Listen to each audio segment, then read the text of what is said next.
Hi, Dolor! My name is Dolor Mitch. So ngayon, may papakita pala ako sa inyo, Dolor. Ating Sammy Jane Nutri Essential Coffee.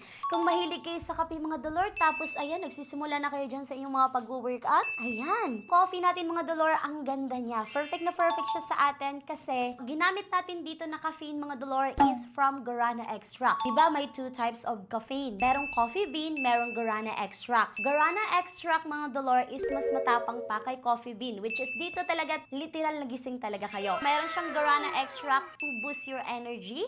Meron siyang organic psyllium husk na fiber, which is nakakatulong sa atin. Alam niyo na yung fiber, Dolor. Pwede kayo mag-research ano yung fiber. And meron din po siyang L-theanine na nakakatulong to improve your focus. By the way, mga Dolor, ginamit pala natin dito na sweetener is from stevia leaves. So, and then that's it, Dolor. By the way, mga Dolor, my name is Dolor Mitch, and that's it. Bye-bye!